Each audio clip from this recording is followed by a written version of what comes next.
And we back. Welcome to Tabletop Tonic. I am Nick. And I'm Luke. I wanted to apologize quick for something I said last week. In the intro, I said that this was hard.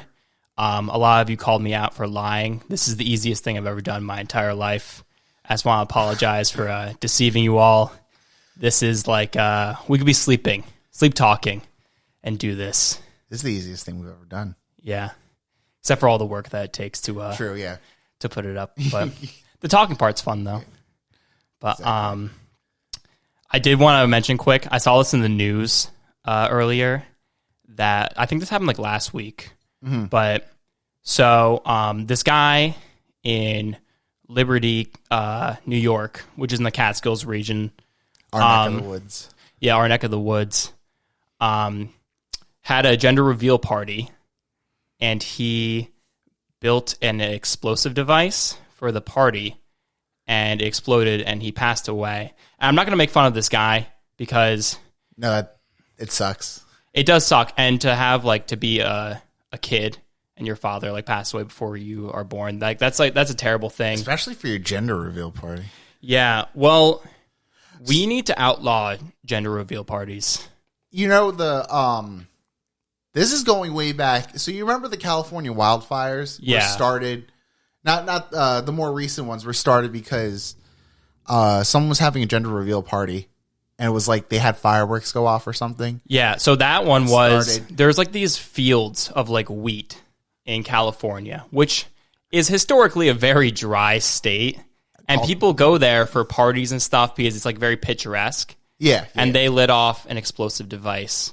And that started the huge wildfires that destroyed like many, many people's homes, wildlife, forests. Burnt down Los Angeles. Yeah, completely burnt down everything. No, but after that happened, though, the first woman, whoever like did the gender reveal, like the lady who like started the trend, she's like, you guys have to stop. She's like, I don't want anyone to have a gender reveal party anymore. She's like, this is like the worst mistake I've ever made in my life. I didn't know someone like, I mean, I knew it started somewhere. Yeah, some girl posted like I think all they did was like, they did like the classic, like, I don't know, like pop balloons or break something. I thought these were like always a thing. No. So someone made it like famous. I think people had like, I think there's always been like, oh, we're going to have like a baby shower and reveal the gender or something. I think what's new now is like, you know, people like pop the balloons and like blue confetti comes out. Oh, it's a boy, or pink or like we light off a smoke bomb and oh, it's pink, it's a girl or something like right. that. That's the thing. And that's why people keep like, that's why this dude are building he was making a bomb that would like blow up. Or yeah, it would be like, I imagine like some color would come out so you knew what the gender of the kid was. Right. So the appropriate thing to do is not to do it. is, well, have a cake made and the inside of the cake is either pink or blue. Yeah. With white frosting on the outside. Yeah, that's like the normal person and then that's like the safe thing to do. I'm not sure why the current trend is this gender reveal party is on level with the 4th of July. And if it doesn't explode, then this is not like an official like thing that happened. Yeah. So that seems to be the current thing that's happening. I think we should just outlaw gender reveal parties. Yeah. I think you should send a text. It does more harm than good. To your family. Like, hey, we found out it's a boy, you know? Yeah. Like after like 23 weeks. You're going to be grandparents. Yeah. Yeah. No, I agree. It's kind of crazy pants. Would you ever do a gender reveal party? No. I would just tell people I'm having a boy or a girl. Yeah. Like a normal person. You wouldn't keep it Also, shout out to the Irish. Oh, yeah. This is our Patrick's Day. Thank God for St. Patrick. This is our Thanksgiving. Look at the head on this. Yeah. This is our St. Patrick's Day special episode because St. Patrick's Day is tomorrow. Yeah. So we are drinking Guinness. We're not going to talk about the Green Man. We're just going to drink the beer. Yeah. Or we could. I don't know. Silky smooth. That's what everyone loves listening to a podcast is you just eat and drink into the microphone. This could be this is our St. Patrick's Day episode and our ASMR episode. Yeah. We're going to be eating corned beef and cabbage in a couple minutes, so get ready for that. Corned beef and cabbage ASMR coming straight to you. The soggiest meal you could possibly eat. And Just so you know, my mustard bottle is running low, so those weird squirting noises will occur as well from the mustard bottle. You can hear me pick the caraway seeds out of my teeth. Yeah. But anyways, about the whole gender reveal thing, I just think that if you are going to have one, and you shouldn't during COVID anyways, but like when all this is over, definitely just please don't build a bomb. Yeah, don't build bombs in your backyard. His brother was injured as well. He had to get like surgery on his knee and stuff. We're just impressed that you're having kids, you know? Yeah. And you're like, wow, you did that. Yeah, that's brave. That's a good thing to do. But I also saw, I was reading before you came here. So Governor Cuomo is in big trouble right now. Yeah, he did bad things. He did bad things. Apparently, he's obsessed with the size of his hands. Yeah. Because everyone made fun of Donald Trump for like the size of his hands, and he saw that and he like looked at his hands. He's like, well, mine are huge. Yeah, these are good size hands. So I got nothing to worry about. Hey, all the females who work for me, look how big my hands are. check out these sausages. These are huge. You know what they say about big hands? Big feet. And then he winked at all the women in the office and he said, no, I got a big peen. And there was a groan in unison. Yeah, and they're like, please stop. We don't want to be here any longer than we have to. But I read this article because I was like looking into it. And allegations aside, if it comes to light that any of this stuff is true, obviously, like, he should not be governor anymore. He's pretty resistant. He already got his like emergency power stripped. Which did he? Yeah, I think the New York Senate or New York Congress or whatever they elected to strip him of his emergency. Oh wow, his emergency COVID powers. So he's just a normal governor again. He's not like Chancellor Palpatine anymore. But yeah, I mean everyone's been asking him to step down. He's been saying no. Yeah. But as people in power so often do. Yeah. Well, no thanks. I think I'll stay. What's another great thing is like people have been saying like when other people in power have had women come out and speak out against them, being like, there was sexual harassment or sexual assault. He's like, you have to step down immediately. But people are like, 6 women have said that you sexually harassed them. What do you like? Are you going to step down? He's like, listen, they have the right to say whatever they want, but they're not telling the truth. Yeah. Also, in the statement, they like asked him about it, and he's like, "This office just really needs to focus on like COVID-19 vaccinations right now," and completely like deflected, like it towards like, "Look at all the good stuff I did in the past year." Like, look at I have an Emmy. He has an Emmy. Yeah, he showed that off. He has an Emmy. Yeah. For what? He won an Emmy for his. Was he on The Simpsons? He won an Emmy for his daily news briefings, COVID briefings.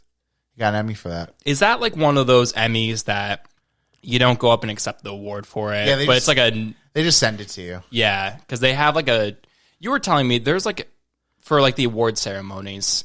It's not always just the awards that you see at the ceremony. There's like hundreds of awards that like there's some awards that are like lesser that it like warrants like, oh, we're gonna do like a tiny award show prior, because for the Oscars, I think there's one prior to that where it's like the Oscars that like aren't worth like because people can get Oscars for like doing like technical advancements in like movies and stuff like that. So like George Lucas, right? Yeah. Like I don't know if he won any Oscars for, but he made a bunch of he made like I think it's like 97 or 100 patents off New Hope because he created new technology that are still used today, right? Yeah. Like the idea of like filming not a film sequentially.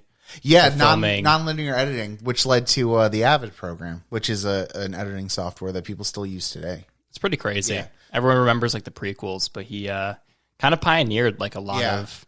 I mean, I can't remember the quote exactly, but he's like, "This is the biggest like low budget film like ever made." Oh yeah, he spent his money, I think, as wisely as possible because he was trying to save as much money as possible for like special effects, because that's what he's like. I want this to be like special effects heavy. Yeah, and now every movie is special effects heavy, Yeah. but it's like not. It doesn't have the same character because he used like real figures for the spaceships, you know, and like the puppets. Like he had like Yeah, the makeup and everything. was made by Jim Henson.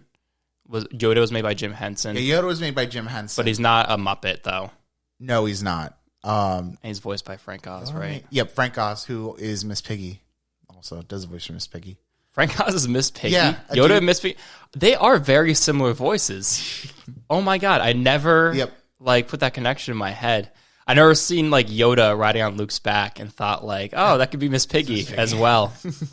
That's crazy. I didn't know that. Yeah. But so are these like awards for like Oscars and Emmys? Do they when they say who wins like these like technical advancement Oscars or what have you, is it like a reveal like with the ceremony, or do you just know straight off the bat as soon as they release them? For some things, like the lesser ones where they do like there's like a private event where like people still show up and like dress up nice and everything. Mm-hmm. They'll still be like, these are the people nominated, the winner is, and someone gets to come up and collect an award. But I think for like these like lesser ones, like the one that Cuomo got for his like news briefings, was like, we're just gonna mail this to you. Like, I think he was like, they're probably like, these are the people nominated. You're the winner. It's coming in the mail. You're gonna get your trophy. Okay, I know if they did like a picnic or something. No, like no. if the Oscars was like a fine dining experience. My then, coworker Conti, he used to work for the news. He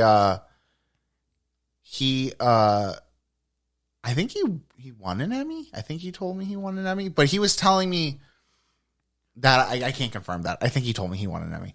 But what I know for a fact was that he talked about the nomination process for like local news. if you're listening, present your Emmy. Yeah. Show me your Emmy, Chris. No, but he was telling me how in what it is that you so for like the Albany news broadcasting, no one in Albany judges it. So they'll send it to a different market like Pittsburgh or something.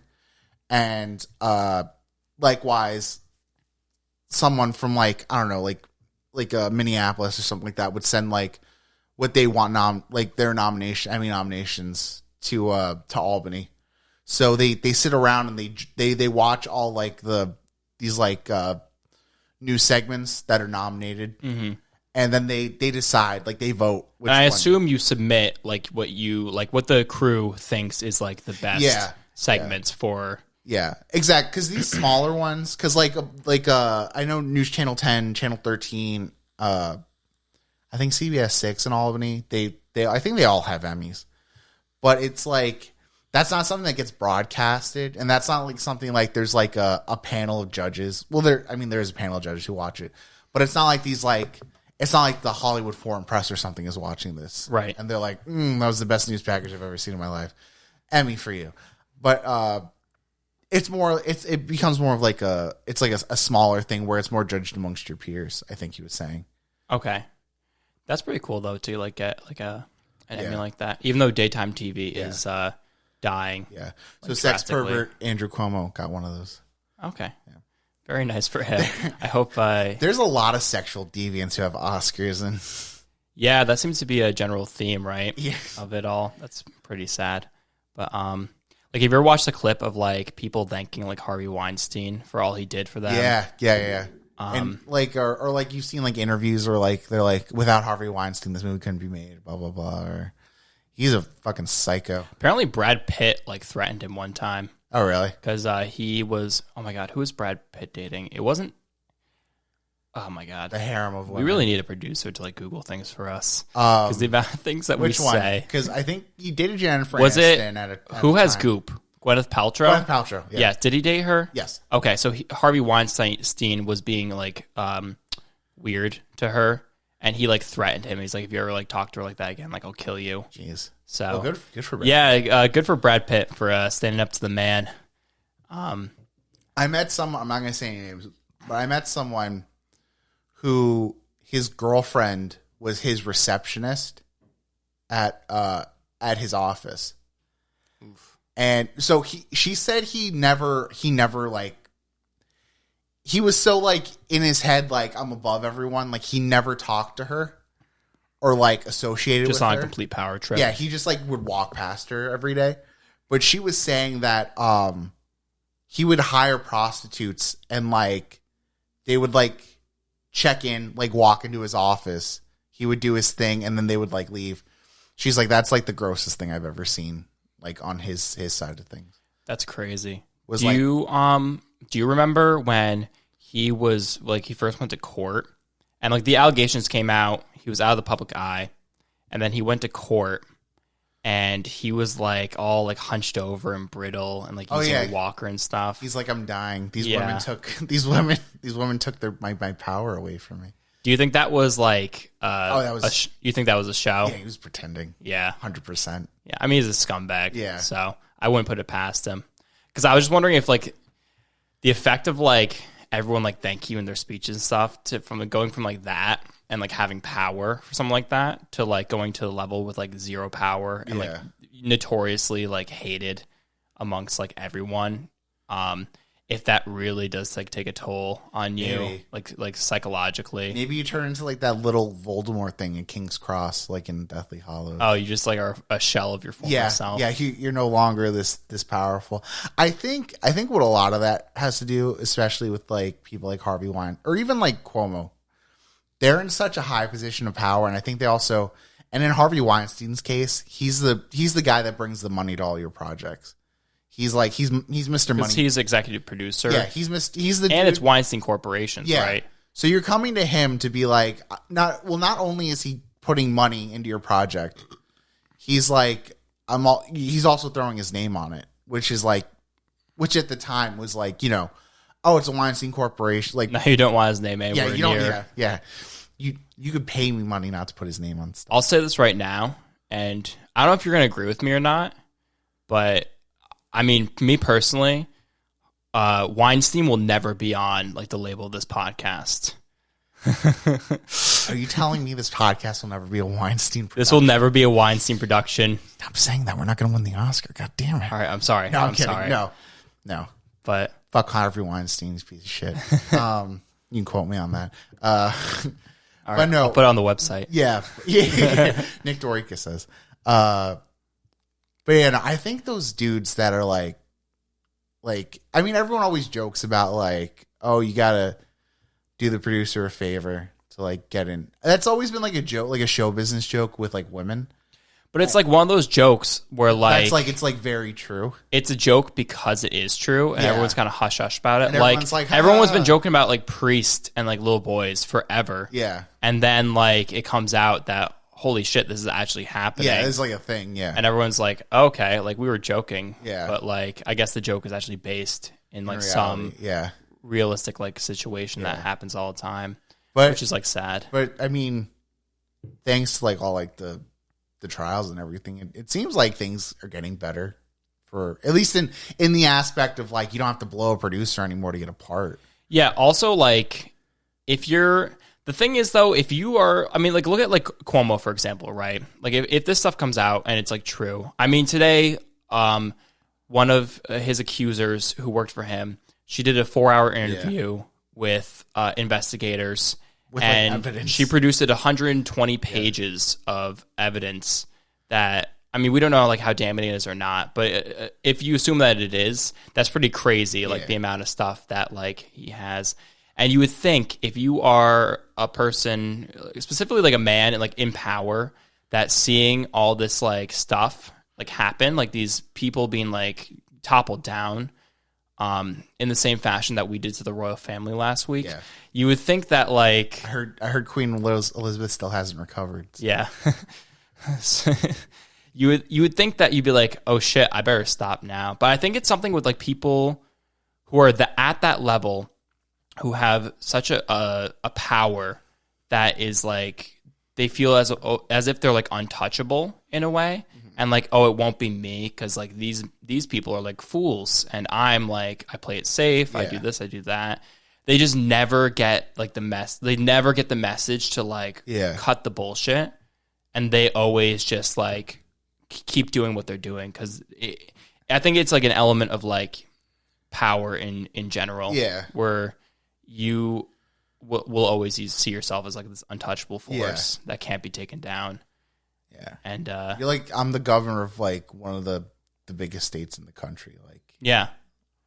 So, but speaking of Cuomo, if you today is Tuesday the 16th, yes, March 16th.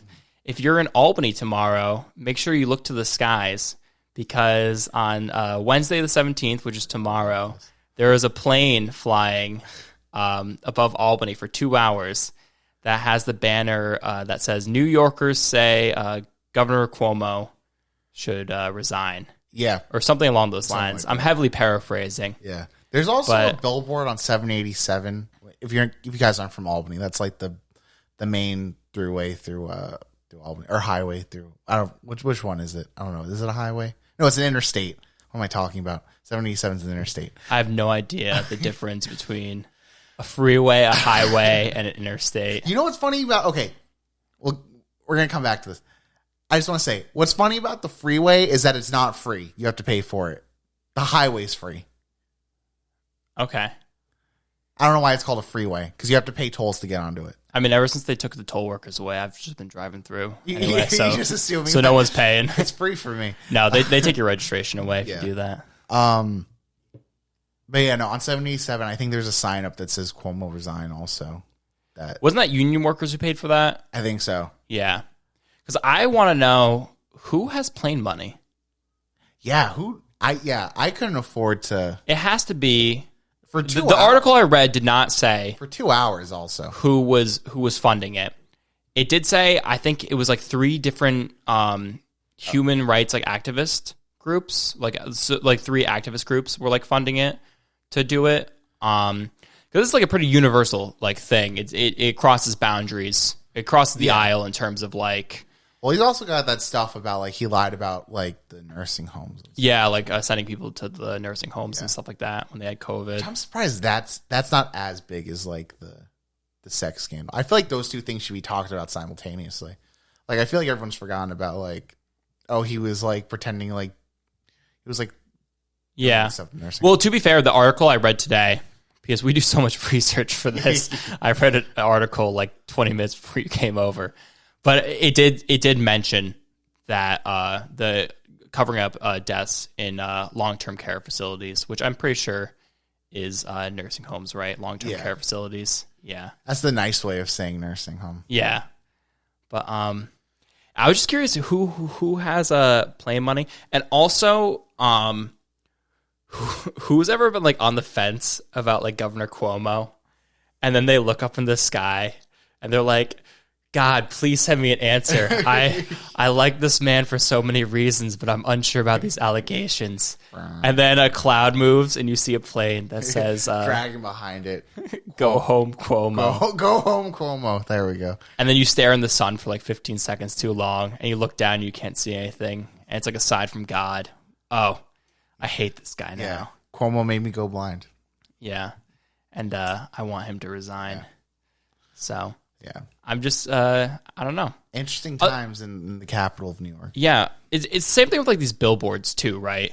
Like you always see these billboards about like abortion, or like the one that I always saw driving to work was like evolution is like false. Call this number to like get the truth. I think it was like the truth something. The one I always see all the time is do you want to know the truth? Call the I think it's kind of along the same lines of like, do you want to know the truth of the Bible? Call this number. And it's like, who? I mean, I assume it must be someone, or else they wouldn't be advertising on the. I'm assuming the ones about on the interstate. Yeah, I'm assuming. I'm assuming the ones. I'm assuming the ones about abortion and like call this number for your answers about God, or it has to be some sort of like televangelist with like an obscene amount of money. Yeah. The Joel Osteens of the world. But you ever just like go to work and you had like a really, really long day and you're tired, and then you're driving home and you see one of these billboards and you're like, and it speaks to you on a whole other level and changes your mind. That's another thing too, is these like advertisements and stuff, they never like change anyone's mind. They just reaffirm, they just make you think more strongly about something you already had an opinion on. Yeah. Like, have you ever seen a billboard that just like changed your mind completely? No. Exactly. If anything, if like YouTube's any indication for this, the more YouTube ads I see for a certain product, the more I end up hating that product. And I'm like, I will never spend money on this in spite. Unless it's our sponsors Yes. for this episode. Exactly. Every time I listen to that, I'm like, I got to buy that product. Yes. Yeah. But it is, We only sell the good. yeah, we only have the finest selection of advertisements for you at home. But I just think it's funny. It's more like people, I guess that plays into like power too and like money. It's always like people are like, I feel so strongly about this. And like, if I put it out there to the public, people who already feel this way, like, I mean, that's not a diss on like all of those like billboards, Yeah. because like there is the one that's like shut down the puppy mill in New York. Yeah, I saw that coming over here. Yeah, and I feel like yes, we should shut down the puppy mill. Yeah. The freaking dog store, the pet store in the mall Oh yeah, before the mall closed was selling dogs for 75% off just to get rid of them. just to get rid of them because they had to put them somewhere. Like, what do you think happens to those dogs that didn't get sold? They didn't stay in the mall Yeah. the entire time. It's a very sad thing, you Yeah. know. But so like yeah, some of those it's like it puts it into your mind something that you didn't really think about before.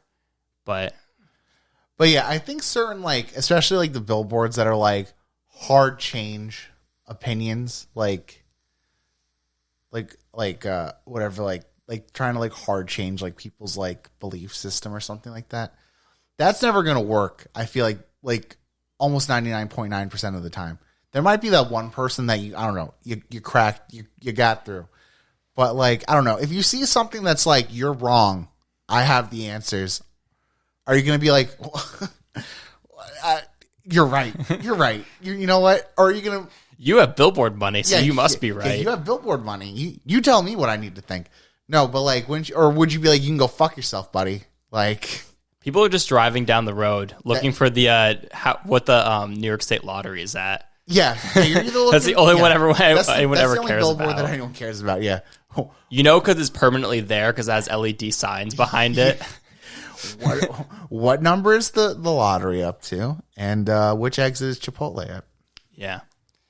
But That's all people care about. yeah. There are these people, though, that are so, like, I guess people who are, like, down and out.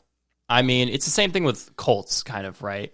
And Yeah, it might be a leap, like, comparing, like, some of these, like, crazy advertisements to, like, cult ideology. And with the Cuomo airplane thing, a lot of people feel strongly about this, and people, like, were willing to put money together to put this plane in the sky. So, like, that's something that you can see, like, oh, we feel strongly about this. We just want to, like, let people know about it. And there's always been people who never liked Cuomo to begin with. So, like, I bet you, like, those people got behind it also. Mm-hmm. That's probably where some of it was coming from. But it is kind of like this. You always go for the people who are, like, kind of down and out and, like, looking for an answer. And, like, because they feel like they don't have any of the answers. I mean, hot take, but, like a lot of religions kind of work the same way, you know? Yeah. There's always someone who's like, oh, man, what am I going to do with my life? And they find religion. Like, I could tell you. And, you know, religion is a good thing for, like, a lot of people who, like, seek, like, solace in it and stuff. But, like, a lot of, like, cult ideology is, like, it's always people who, like, are either, like, addicted to something or they don't know what to think. I don't think faith's the problem with that. I think it's fanaticism is the problem. And I think that's where, like, a lot of things, like, whatever group you're put into. I think, like, if you're, like a fanatic for something. Like believe so strongly in it that that no one can tell you otherwise. Yeah, and, like, I will change your opinion no matter what. Like, the Philly fanatic, he's a psycho. Get him out of there. That is a terrible mascot. Yeah. I don't, He's but like now he's a meme, so they have to keep him. Yeah. Because, like, how can you get rid of him now? You know? He's burning down churches to get people to become Phillies fans. I think Phillies fans were already burning down churches to begin with. Whenever they win, they burn down churches. They have to grease the light poles in Philly so people won't climb on top of them. Yeah, after the Super Bowl when the Eagles won, they were like, these psychos are gonna one hand has a cheesesteak in it, the other one's gonna be climbing up this this telephone pole. Yeah, it's pretty crazy. I've never been to Philadelphia. I have. Oh yeah, Yeah, it's nice. nice city. Yeah, Yeah, we should go sometime. yeah. I just want to try the cheesesteak. The thing about that, Just the see where cheesesteak rocking is random. there's like 2 locations that probably do it well. I can't remember the exact ones for Philly, but there's like an hour-long line just to get like a cheesesteak there. Really? The thing, and Alton Brown talked about this, and it's very interesting that when a region is known for something, like Buffalo's known for the Wild Wings, Yep. Philly for the cheesesteaks and stuff, that every single food truck, like mom and pop shop, starts making it Okay. because they know that there's tourist 'Cause money they're in like, it. oh, Philly cheesesteak. Like Yeah. everyone's gonna come in for that. So, like, if you're a tourist, you can go and be like, oh, I tried a Philly cheesesteak. But you just try, like, a shitty knockoff version of Yeah. Philly cheesesteak. You just got someone who's like, I think this is how cheesesteak's made. As long as it has, like, Cheese Whiz on it. Yeah. And, well, that's the thing, though. Is you have to put Cheese Whiz on it. Is that a thing? Mm-hmm. That's like the original Philly cheesesteak is like that you- garbage in a can. Did you ever see Creed? The first, the one with Michael B. Jordan. No. It's like the. I haven't seen any of the Rockies either, though. So I've only seen the first Rocky. It was good. It's a good movie. And also, I really like the Creed movies, too. I'm a big fan of Michael B. Jordan. But Binging with Babish did a cheesesteak episode because in the first Creed movie, they go and get cheesesteaks. And I guess they put mayonnaise on cheesesteaks in that movie. And I was like, oh, is that like the way? I have no idea Yeah. if that's like how you're supposed to do it.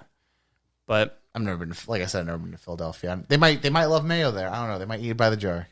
But maybe. But Alton Brown was like, anytime a region thinks they have like a hold on something, it always depreciates in like quality. that's like where you'll find the worst of it. Yeah, because he's like, if you want good buffalo wings, don't go to Buffalo, because like they do not make them.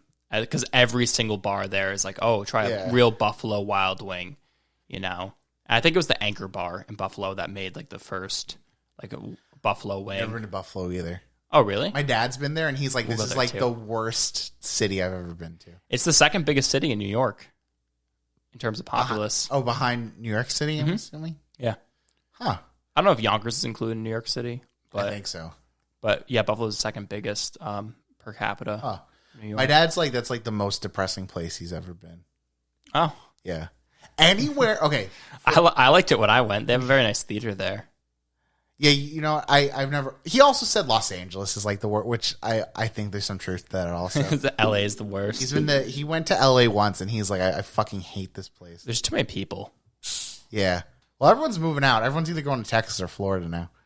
So, This is true.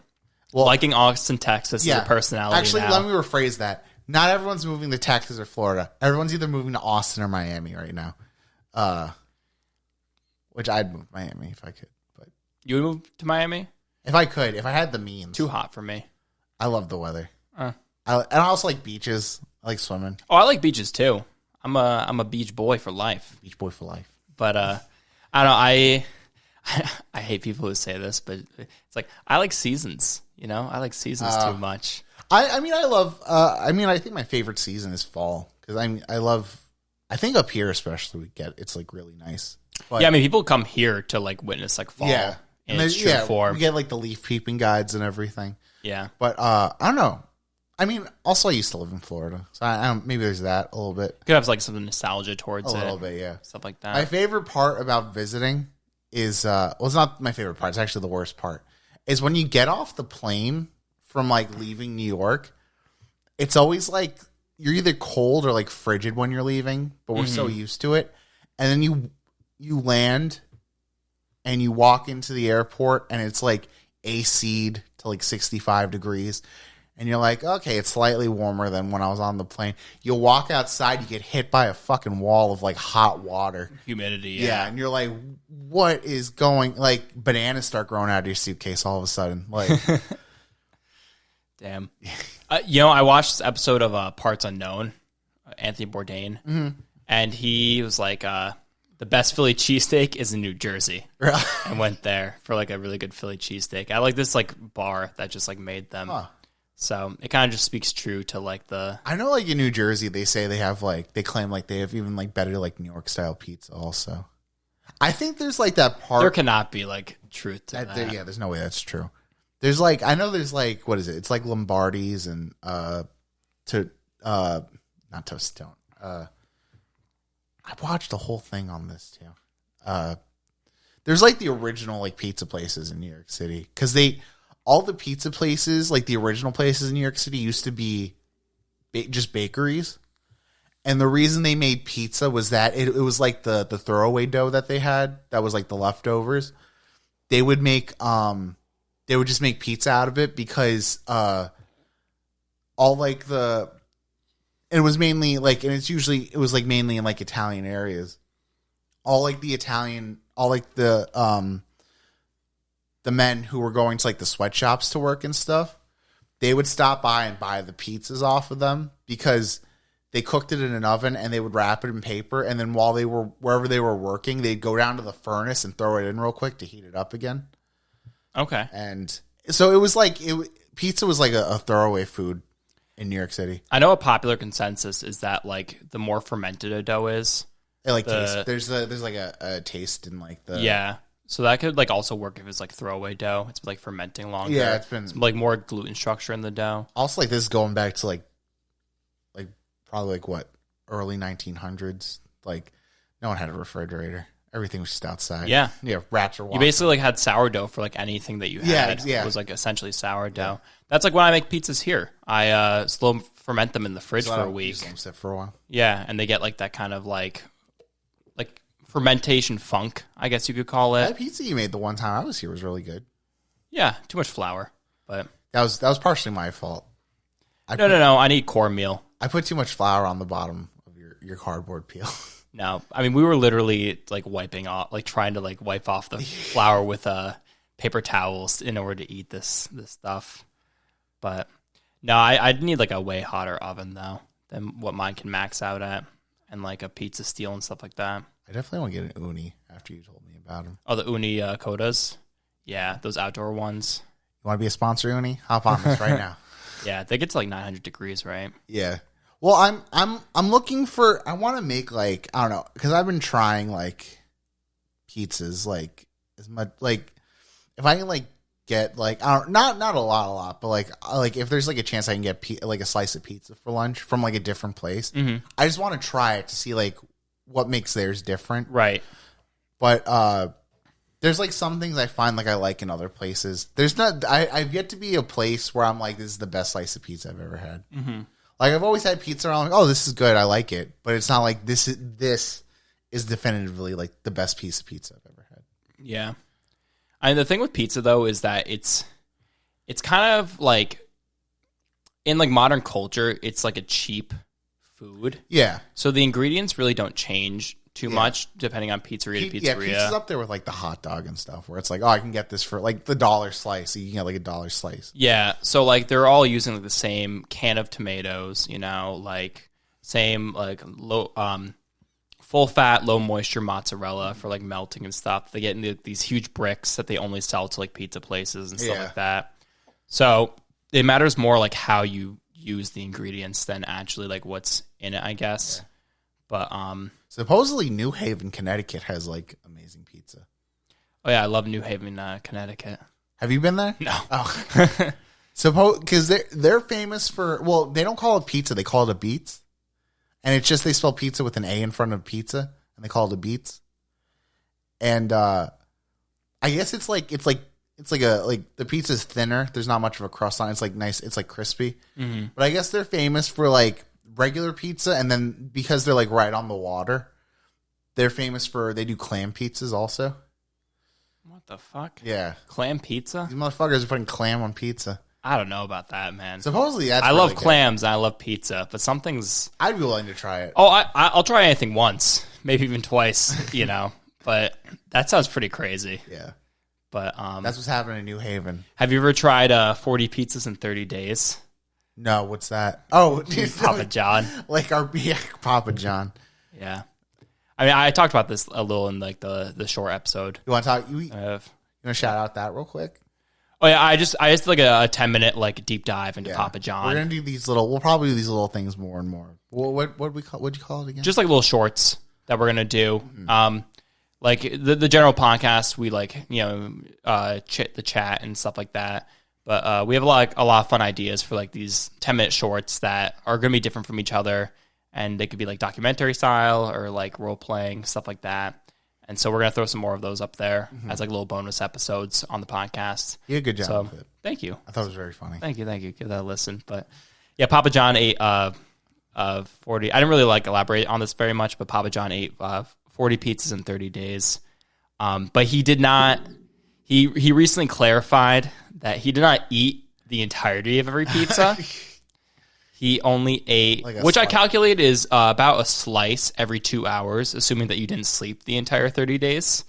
So he tried 40 pizzas, but more recently, Papa John said that this was in the news. Papa John said that so he said the N-word in a conference call. Yeah, and that was like his big downfall moment, like after the Kaepernick stuff and everything. He was role playing the role of Colonel Sanders. Wait, that's why he said it? So the conference call, I mean, I do talk about this, but it's only a 10-minute episode, so I can elaborate a little bit. The conference call was meant to, it was a training exercise to get him, John Schnatter, Papa, to not say anything more that would hurt the company. And in this, he said, he's like, I'm just going to say the N-word. I'm going to role play Colonel Sanders. He said Colonel Sanders calls blacks, and then he says the N-word. And then, there was no outcry. He also said that, in his home state of, Louisiana, they used to drag black people by trucks until they were dead. I don't know the context of that, but it's something that he felt he should casually bring up. At a CEO conference meeting? A conference meeting where they're like, okay, don't say anything that's going to hurt the company. He's like, well, in my home state. So yeah, he got a little too into his role. A little way too much. He claims that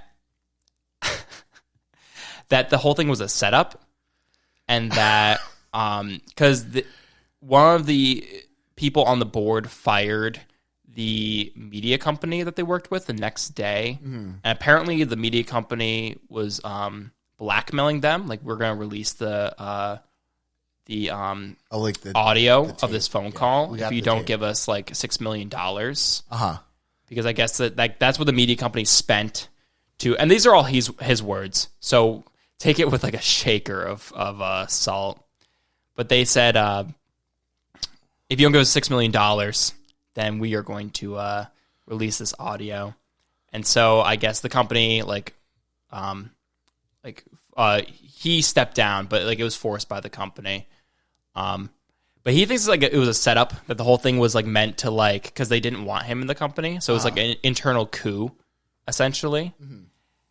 And that's hilarious because we all know like how easy it is to get someone to say the N-word if they're not racist, Like, it was like a classic whodunit moment. Yeah. But, so, like, he's like, oh, I said it to convey my hatred of racism. Like, I said it as someone else, Colonel Sanders. So, like, I didn't even really, like, say it. Which is, like, a whole debate in itself is, can you say a slur if, depending on the context, if you mean it, like, speaking against it. I don't know if there's much debate there. No. I would just like go ahead and not say it. Yeah. Especially if you're like not even especially if you're in a work meeting, but like just like don't. Yeah. But also, so recently in an interview with OANN, which is like a conservative news media outlet, he said, of course they hopped on that. They're like, bring Papa back. He said he's been working for the past 20 months to get the N-word out of his vocabulary and dictionary. I don't think you have to work that hard. Yeah, because someone who never says the word casually, 20 months is the appropriate time to spend not saying a word that you never say anymore. And I get if you like you don't want to swear as much, like, oh, I'm trying not to say like fuck. Yeah. Like I'm gonna work like this next like 5 days to like never say like, that. yeah, I'm like gonna work on like But 20 months to get rid of the to N get word rid out of the your- N word out of your vocabulary. Was he like in deep meditation under like an apple tree or something? Like, I don't understand this at all. He had a bunch of Buddhist monks screaming the N word at him. He's like sweating. No, deflect. Not gonna say it. Yeah. But everything that guy does, he's a fascinating figure, and he just shoots himself in the foot over and over and over again. He's like everyone's like crazy uncle who happens to be Papa John. And be worth more than $1 billion and have the largest Is he mansion. still worth $1 billion? Yeah, 1.1 billion. Yeah, because I don't know if he still owns shares of Papa John's. He had 31% stake in Papa John's, but I don't know if they had to buy him out of his like 9.5 million shares. My Papa John's knowledge is immense, but he is worth over $1 billion. He has the largest mansion in Kentucky. Jeez. So he's doing okay. Yeah. If anyone's worried about Papa John, Yeah. he's doing all right. He's sitting on a sedan chair, like just people putting pizza in his mouth. Yeah. I told you my earliest memory about Papa John's, right? I don't remember. What was it? So when I used to go to when we lived in Florida, I used to go to preschool at it was a Methodist preschool. Did someone shout a racial slur at you? Yeah, while I was eating Papa John. No, every Friday was pizza day there, and you can pay $1 to get a slice of Papa John's pizza, or $2 for 2 slices of Papa John's pizza. I would bring in $2. Here's what I didn't realize with my child mind when I remembered this. If you gave them $1, they gave you a slice of pizza. If you gave them $2, they would cut that 1 slice of pizza into 2 and then give that to you. Papa John's has been fucking people since This isn't early Papa John's. This is the fucking Methodist. So, but also I shots fired. so fuck them and Papa John's also for giving me that shitty pizza, and also when you're giving a kid 1 slice and then you have a kid paying $2 for 2 slices. It's not good pizza. No, it's not. Well, as a child, if you're 5 years old, you haven't experienced much. I suppose if if you asked a kid at 5 years old what their favorite pizza was, they might just say some chain place. I paid $50 to get us those 2 pieces one time. That was fucking insane. And they were the smallest. They were like extra large, and they were so small. The garlic sauce wasn't even good. It was like It's in a plastic little thing. yeah, and also what's the word for it? Mitosis or whatever, where it separates. The slices? No, It's not emulsified. the oil separated from the Yeah, garlic. it's not emulsified correctly. Probably because it was sitting there for 5 years. Oh, didn't they put like peppers in the box too? Wasn't there like green? Yeah, like little pepperoncinis to Yeah. make it seem more authentic. Listen, I'm saying this right now. I'm declaring this. Harvey Weinstein and Papa John Pizza will never be a sponsor of this podcast. I draw the line there. Yeah, no, their pizza super. Okay, is there a chain pizza place that you actually like? What? Which one would you consider the best? Out of chain pizza? Yeah, I don't know if I really like any particularly. well, they all taste like shit. Yeah, I always go for like local pizza places. Yeah, all the best places here are run by Turkish people in Albany. All the best pizza places here are run by Turkish people. Oh, I never noticed that. Yeah, that's, I always get delivered. I never like really go inside. I always get delivered. But no, I mean, I guess if I had to choose, probably like Domino's.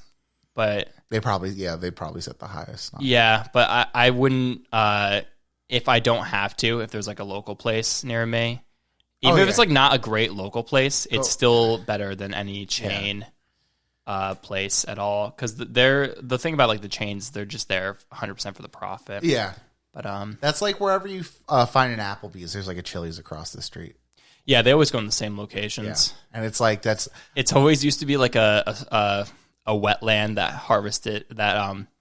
hosted like a ton of like species that are no longer existent anymore. We need to put another Applebee's there. Gotta get that quesadilla burger. Oh, you know what? That Uno's Pizza is okay. That's good. When we got Chicago Deep Dish the other day, I guess they're a chain. Yeah, no. They're probably okay. Uno's probably the best. I would never like order Uno's, I guess, because I don't know, that whole thing would be like weird, but that was pretty good. Yeah. I like that. I guess like real deep. We're talking about pizza so fucking long. Jesus. Yeah, we'll go to an ad break after this. I guess like traditional Chicago deep dish is like I think the cheese is on the bottom and they put tomato sauce on top. Yeah. Yeah, and I think there's also like meat. I think there's sausage. Sausage is like the main thing. Yeah. Yeah, we haven't been talking about pizza for a long time, but we're gonna go to a quick ad break. Quick ad break. We're going to quickly shoot to an ad break, and we'll be right back after a sponsorship message. And we're back. All right. Enough pizza talk. Let's get to the real big cheese. Justice League coming out tomorrow. Yep. No, Thursday. 2 days. The Snyder Cut. Yep. So what do you think about this? I'm excited. I'm actually excited for it. Yeah. Well, I never cared for like the DC movies all that much, just because like they're always like a mess. And every time I see it, I'm like, I don't know, you're just sad. Because it always looks like a not well put together Marvel movie. Yeah.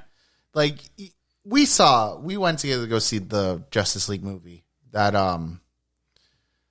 was awful. Yeah, I appreciate DC for like taking risks in some of their movies. Yeah, I like that they want to be like, we want to be like the dark, like edgy superhero movie, but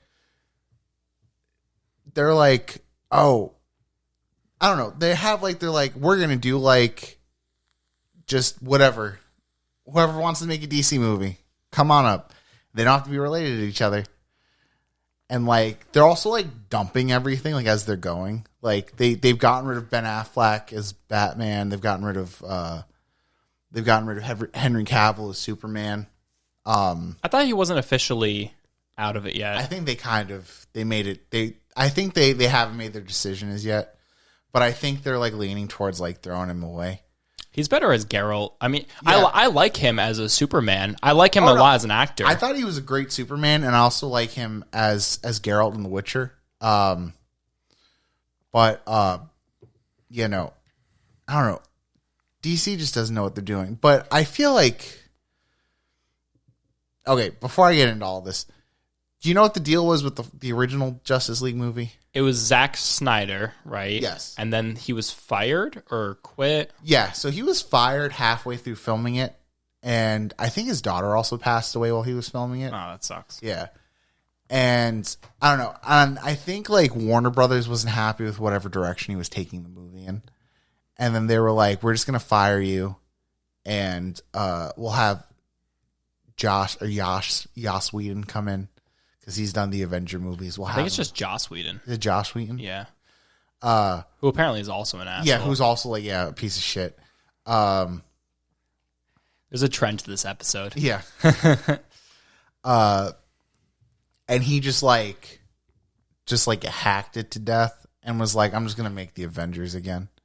Which is essentially what the movie was. It was Yeah, like a shitty it ripoff of the Avengers. Yeah. I mean, Justice League should have been like the Avenger moment where like, oh, they're all coming together.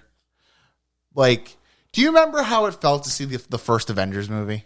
It was like lightning in a bottle. Yeah, because you had all the Iron Man movies leading up to it. They did the Thor movie, they did Hulk, they did Captain America movie, and finally there was that one moment where they all came together, and you're like, I've been watching these movies for like years, and they're finally all together. You're like, holy shit. Yeah.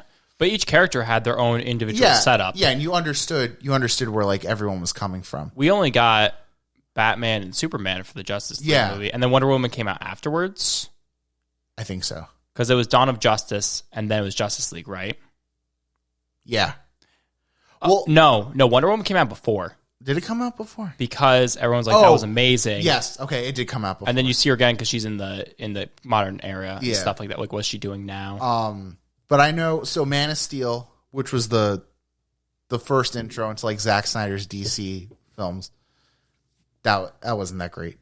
I wasn't too crazy about Man of Steel. It was like whatever. Then it was Dawn of Justice, which that movie was ruined on the trailers alone because like You knew they were going to team up. well, first off, all you just knew was like, okay, Batman's in this, and we're gonna do Batman. Batman and Superman are gonna like have their fight. you didn't know that Wonder Woman was going to be in it when you saw the first trailer, and you didn't know that Doomsday was going to be like the end bad guy. Mm-hmm. And then the second trailer they put out, they're like, oh yeah, Wonder Woman and Doomsday are in it. And like, I think they kind of like showed like pretty much like the final scenes in that. And it's like, yeah, you don't have to go see this. We showed it all. Yeah, like fuck everything. Like, Yeah. Superman and Batman are going to team up. Yeah. We didn't know it would be the whole Martha moment. Yeah, which is hysterical. Which is But yeah, that was a mess also. Like there was like so much going on, but like it was leading nowhere. Like Batman and what's Clark Kent's girlfriend's name? I don't even Lois know. Lane. Lois Lane.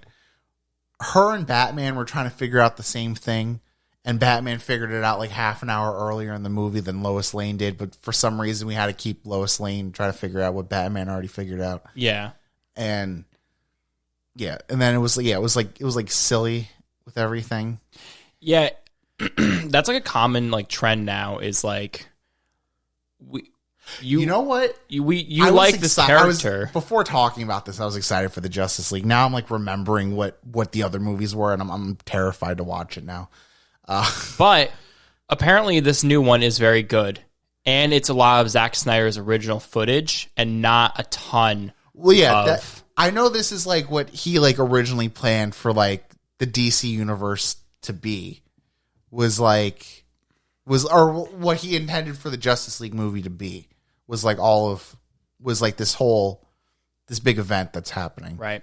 Apparently all the characters in this get way more of a setup. Okay. Like the Flash and Cyborg and stuff. That was the part that was like, and the villain is more fleshed out too. It was like, I don't know, like the part that was like probably like one of the weakest parts of like the Justice League movie was, okay,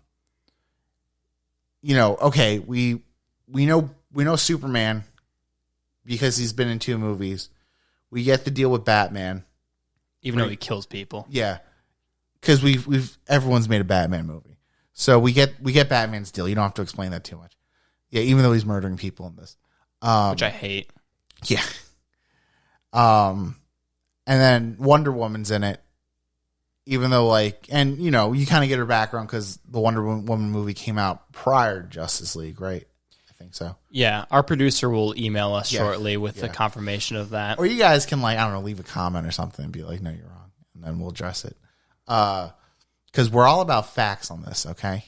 Hard hitting facts. Also, if you go to anchor.fm/tabletoptonic, you can leave us a voice message, which we might play on the podcast in the future if it's funny or relevant to a say conversation. Say something like crazy and irrational. We'll play it. Not Papa John's crazy, but crazy enough. Yeah.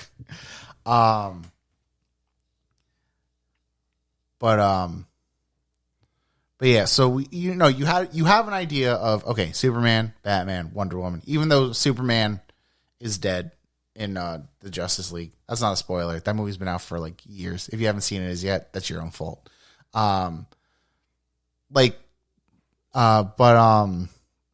So you're introducing Flash, you're introducing Cyborg, and you're introducing Aquaman in the Justice League movie, right? And the only one that they took time to like tell their backstory was the Flash, like a little bit. Mm-hmm. And it's because we didn't care to write backstories for the other 2 characters. But that's the thing is these backstories were written and a lot of it filmed. So they just cut it out because they're like, let's get to the main stuff. We'll get to the punching. So I guess that's the exciting part. I'm excited to see. And this is kind of like the more fleshed out idea of what Zack Snyder wanted for this Justice League movie. There's also I know he's fixed the bad guys in it because that was another thing. Like Steppenwolf was like, is that the bad guy's name? Yes. I don't even remember. Steppenwolf was the bad guy in the first Justice League movie, and I think Steppenwolf is still in this. I know Jared Leto's Joker. Yeah, he's going to show up in it. And I saw they had Deathstroke in one of the trailers, so he's going to show up in this also. Okay. They teased him at the end of Suicide Squad, right? What's his He's the guy with the red mask.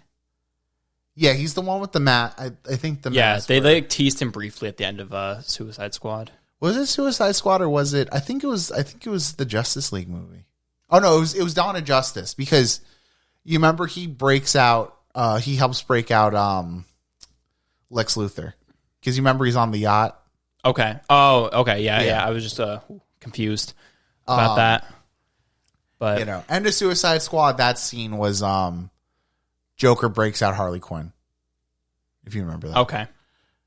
But that's another thing. They're making a whole other Suicide Squad movie, throwing this one in the garbage. Yeah, but the new one is oh my god, what is his name? He did Guardians of the Galaxy. James Gunn. Yeah. So I'm excited for that one, That should because be if he can cool. bring some like comedic elements to it, which it should be, because it's like, Yeah. like a bunch of villains teaming up to do something. I can definitely see that as being like a quality production. But the thing with this Zack Snyder's cut is it's 4 hours long. Yeah. And that is a crazy amount of time to sit and watch one thing. It's an insane amount of time. I mean, that's a long movie, but if it's like, if he like, I'm going to tell like a decent story and it's going to take 4 hours to get there, I'll sit through it. But if it's like 4 hours just utter garbage, like I'm going to be like, what the fuck is this? Because people were like not upset, but like turned off like for like The Irishman, because that was like 3 hours long. Yeah. And then so like a superhero movie, which historically does not have like great story or character development it's in it. more like, oh, we're in it for like the action adventure sort of thing. Yeah. That is like a long time, especially if they didn't film like a lot of like action scenes at all for it. That's a lot of like, But not I to guess- sound like, I guess they filmed a lot of. I guess he filmed some new stuff for this movie also. not to sound like some idiot who like it's like I only care about like the action Yeah. scenes, but in like a superhero movie though, that kind of is like the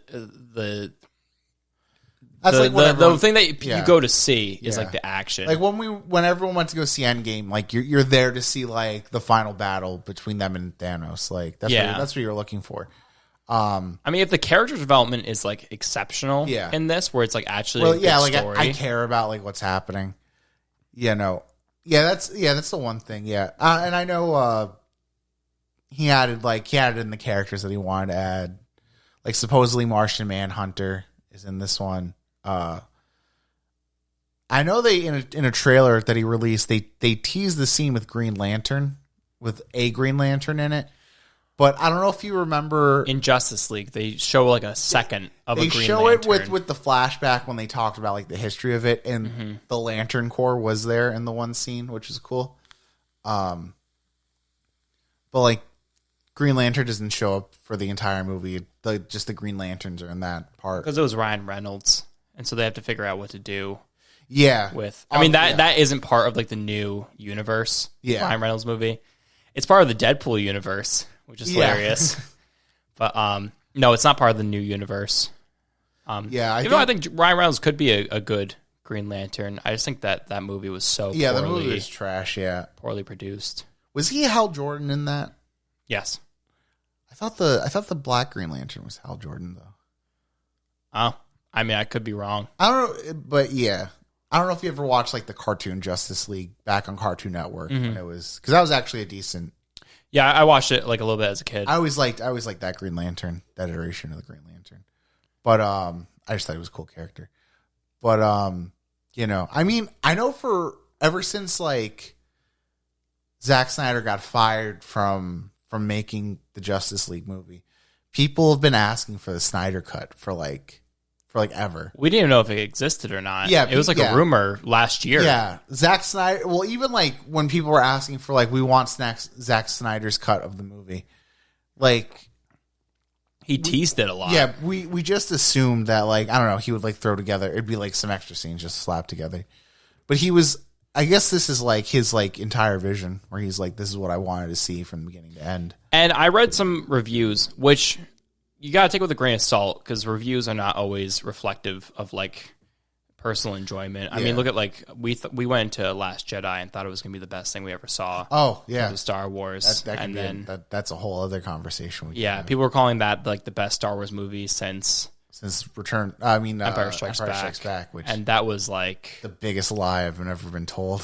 Yeah, I mean, looking back, there are some pretty great moments in that movie. With, like Yoda and Luke. There was an awful lot of potential there that just got like thrown away. Yeah, which was like super disappointing. Yeah, but anyways, that's like a whole other conversation. That could be like a whole short. Yeah, we could definitely talk about that at some other point at length. Yeah, but I don't know if you feel the same way as me about this, but I feel like the score of a movie. I mean, I know you agree with me on this. Is like the score of a movie is like a huge thing. Oh yeah, that's like that. A score can elevate something that isn't even entirely there. Because like Lord of the Rings. Yeah, that like Lord of the Rings. Yeah, I think that's a perfect example. I was going to bring that up too. Like, I think that's the perfect example of like this is a great movie, and then the score on top of it elevates it because it to a whole nother level. Yeah, because it brings you emotion. Like there's like I don't know. It helps like emotion wise. Like you, I don't know. It like helps pull you in a little bit more. Like I don't know. Emotionally connects you or emotionally grounds you to the movie. Yeah. Also. But yeah, so like Lord of the Rings, we talked about this last time too. But they're amazing movies, and the score is like incredible in all those movies. It is like I listened to that. Actually, my most played song last year on Spotify was "The Breaking of the Fellowship." Yeah, the first Lord of the Rings movie. That song especially. You're wondering how cool I was. That can make me that song can make me cry like every. Yeah, and then they bring Enya in for like the credits. Oh yeah, for the last. Oh my god! I also love "Into the West," the last song for that they the credit when the credits for Return of the King. Yeah, these are like amazing standalone songs that just served the purpose of the movie to elevate it, and like some of them like are in the scene to elevate your feeling of like. Holy shit! Like this is a huge shot of like New Zealand. Yeah, it brings you like to the epicness of everything. Yeah, it like really adds to, like the epic scale of the adventure, and some of them come out of nowhere, like when Mary sings. Oh yeah. In the third movie. Yeah, and when he sings the song to I forget the Steward of Gondor. I forget what his name is, but yeah. That's like it came out like kind of nowhere, but you're like, and then they show like them getting ready for battle and stuff, and you feel like the tension. Yeah, I feel like these superhero movies, they play it so safe. Yeah, with like they could do with like a solid score. Yeah, if you got someone like really good, and I know we talk about this a lot too, but like Star Wars, like the original New Hope. Yeah, with oh my god, who's the composer's name? That's John Williams. Yeah. With like that, when like the binary sunset scene, like it's just like such an epic score that you are so like if you saw like Luke Skywalker like looking at two sunsets and it was just like a regular like play it safe like feel good score, that's one thing. But like the score of that scene takes that scene to an iconic level that everyone will know, like will remember that scene when they hear that music. You know, you want to hear something crazy? Yeah, always. So they like we talked when we talked about in the beginning. We briefly talked about Star Wars in the beginning and how George Lucas like wanted to have a lot of the budget left over for like special effects stuff. For the score, I think he was like very like whatever about it. And at the time, because this is the 70s that movie came out, disco was super popular. So one of the things that they were suggesting was, why don't we have someone do like disco like disco music for it because that's super popular right now. So there was almost a time when John Williams' score was not going to be in that film. It was going to be some weird like do do do do do do do do do like some like weird like finger like we're doing jive talk and stuff like that. Like, oh my god! Like, yeah, but see, that would ruin the entire movie. Oh yeah, that would be fucking awful. And the thing is, these superhero movies, the scores aren't bad. Yeah. I don't remember if George Lucas was like that's ridiculous, and like they found John Williams to actually do the score. But yeah, sorry not to cut you off, but no, you're fine. Even But I think even like the beauty that comes from like the Star Wars music is like you have like, I don't know, you feel like an emotional connection to it. And what I think what's even wild about that is like when they approached John Williams, he's like, oh, it's just like another like outer space Star movie. Trek-y sci-fi Yeah, thing. he's like, it's like another sci-fi thing. And I feel, and he kind of like wrote all the music. It's almost like just like throwaway stuff. He's like, oh, here's this and this. I try to like compose this like as traditionally as possible. And it's like still some like the most like iconic, amazing music today. Yeah. And if these like modern movies that play it so safe, where they play like intense music when there's a battle and like generic sad music when like, oh, someone dies or something. If they like actually put as much focus into like the score, like the soundtrack, as they do with like these special effects and everything, it would elevate the movie in general to like, I mean, I know this is not going to be like a thing with the new Justice League because they're essentially like extended edition. Yeah. Like if they had an amazing score, they would put it in the first one. Honestly, I don't even remember the music from the original. That's the problem is you don't remember it. You listen to like Harry Potter. Yeah. Like that's John Williams also. Yeah. Maybe John Williams should do every movie. But you like, you know, the score of it and you listen to like Star Wars, Lord of the Rings, you know, like these movies, like it, like they invoke memories of like these movies that you loved. And then you like think of like, could you tell me like a song that played like during Thor Ragnarok, you know? I mean, I know they do use AC/DC, which was pretty cool, but just like a generic superhero, like okay, like Justice League. Can you like think of like a tune from the entire movie? No. Which is like kind of crazy, right? They have such a huge budget. But I can remember the music from Power Rangers because that was awful. That's the only reason why I remember it. Because they played Kanye West. Well, they play. Okay, so that should be like a lesson in like what not to do when you're scoring a film. They played Kanye West. What song was it? It was Power, and then they transitioned it into Go Go Power Ranger, and which was like the most abrupt and like I don't know. It was like the most abrupt like switch. Like it did like a complete like 180, and you're like, what is going? It was so, and also like every scene was at Krispy Kreme. Yeah, which was like these advertisements. Krispy Kreme hardcore put money into that film. Yeah, Weinstein didn't produce that. Krispy Kreme did. Yeah, Krispy Kreme may be a sponsor of this podcast. Yeah, we love their glaze. Yeah, that frosting too good. Too good. Do you know if you go to a Krispy Kreme when like the neon sign is on, they're giving away free donuts? Oh, really? Yeah. There's no Krispy Kremes around here. I know. That sucks. It's one of the many misfortunes of living in this area. Yeah. This wasteland. No In-N-Out, no Krispy Kremes. Yeah. Just Dunkin' Donuts. Yeah. There's Sonics everywhere, which is like the most disgusting trash food you can ever imagine. I've only been once, but the only time I've been was with people who I think I was with some friends that were leaving a bar, and they were like, let's go to Sonic. And it's like all like drunk people stoner food. And I was the DD, and I was like, yeah, which is hilarious because you have to drive into there. Yeah. And they're like, what do you want? And I was like, all of this looks absolutely disgusting. It's like they have like, I don't know, like shrimp flavored like ices and stuff. I don't know. It's like psycho shit. Like, so do you think you're gonna watch Justice League in one sitting? You think you're gonna be able to? I'm gonna try to. Yeah.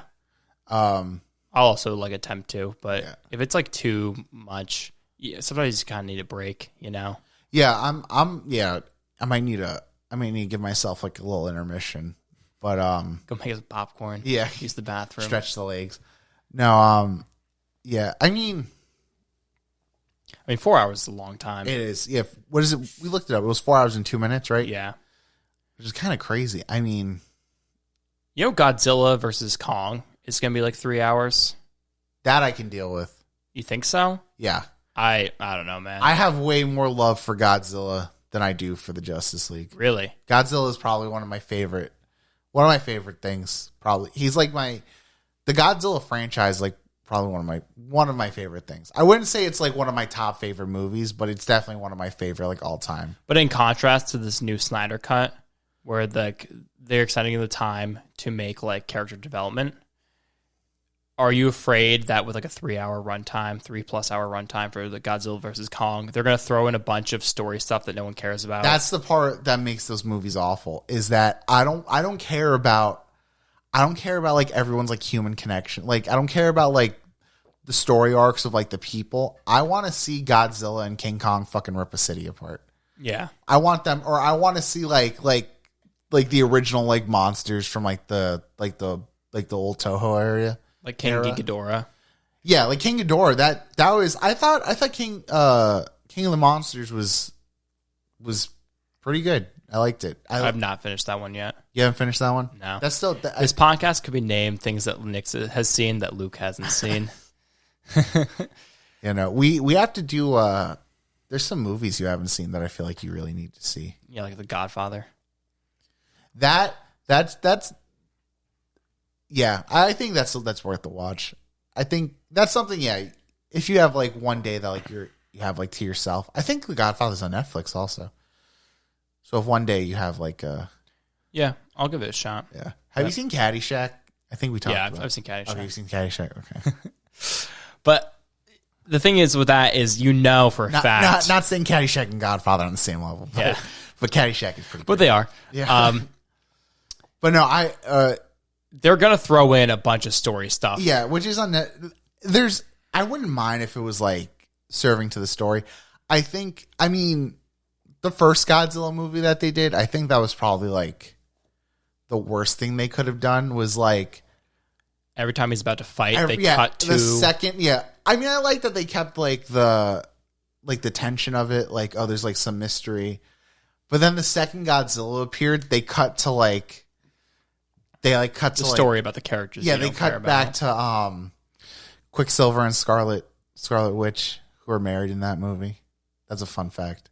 I told you about that, right? Yeah, the actor who played Quicksilver in Age of Ultron and Elizabeth Olsen, who played Scarlet Witch, they play husband and wife in the new Godzilla movie.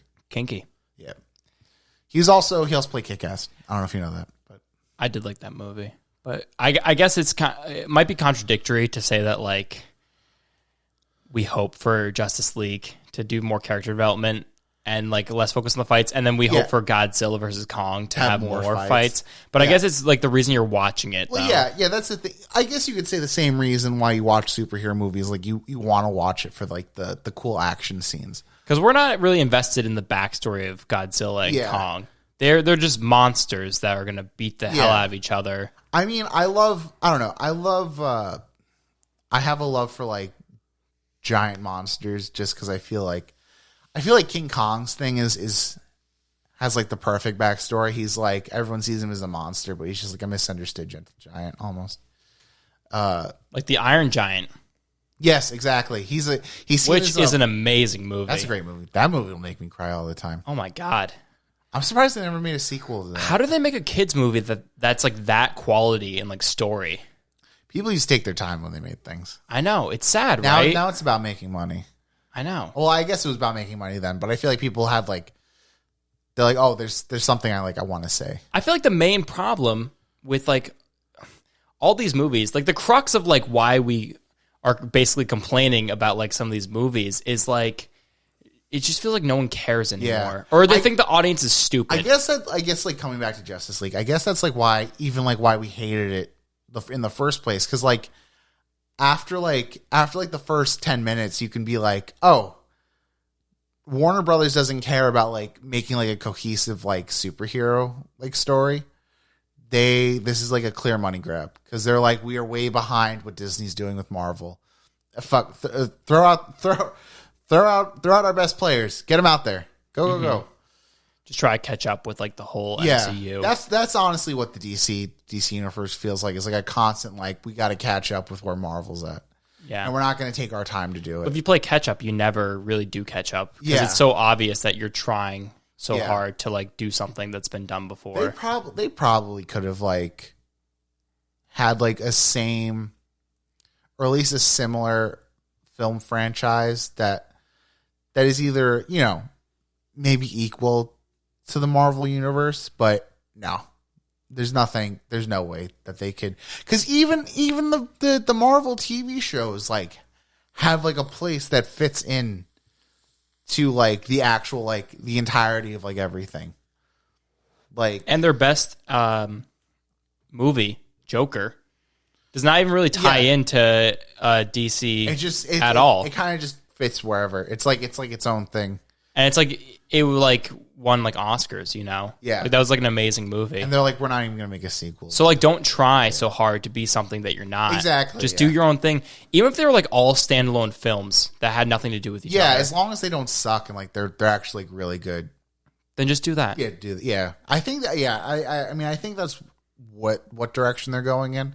But no one wants to make anything. I mean, everyone wants to make something good, but no one like wants to like put like the time and direction into something when, you know, I guess, I don't know. I just feel like Hollywood today feels like the average viewer is like so stupid and won't understand like these complexities, you know? Unfortunately, that's like, I feel like the average person in America. I feel like the average person, like,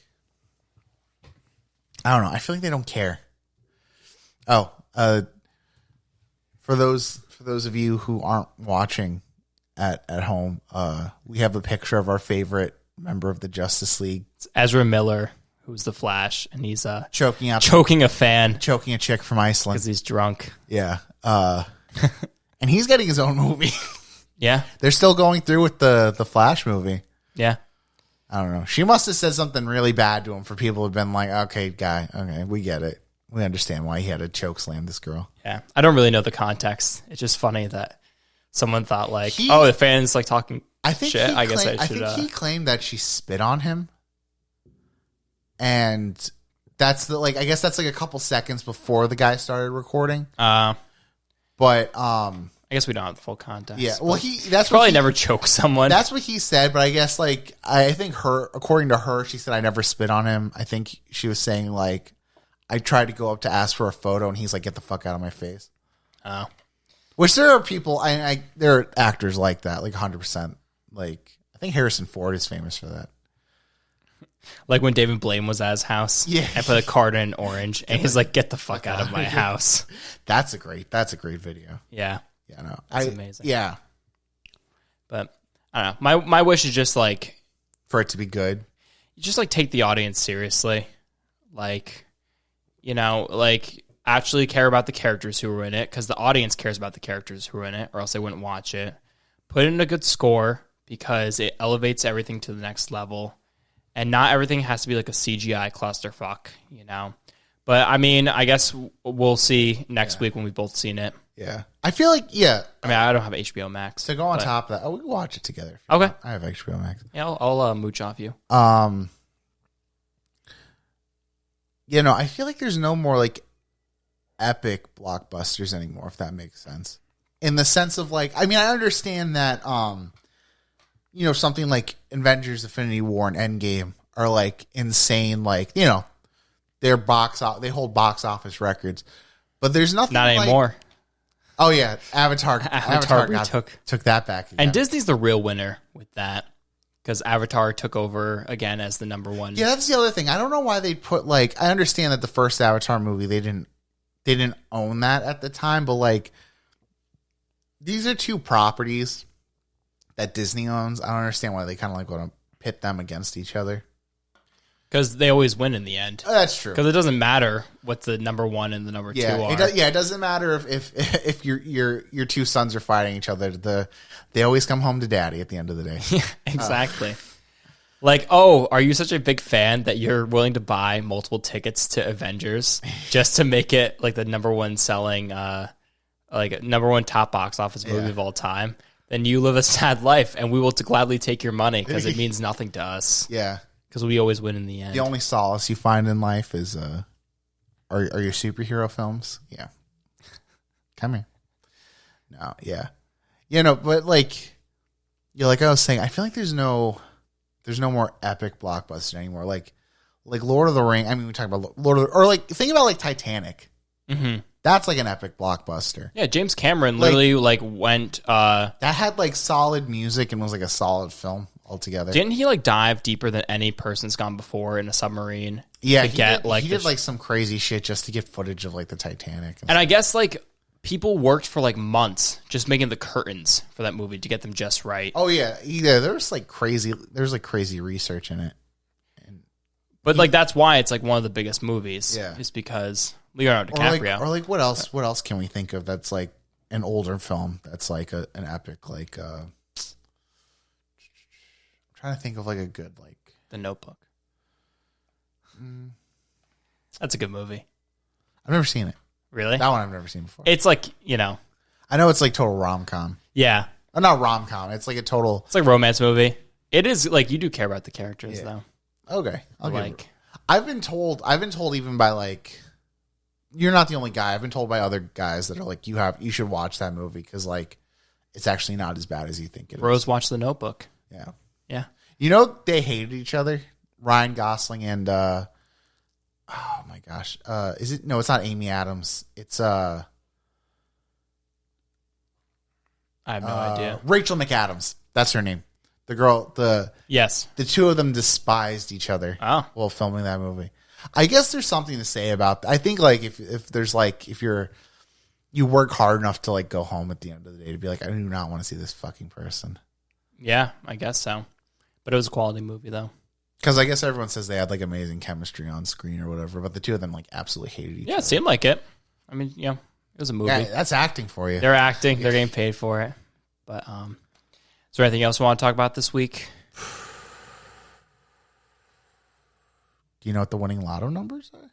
Yeah, I'll tell you after we stop filming. Okay. But, no. I think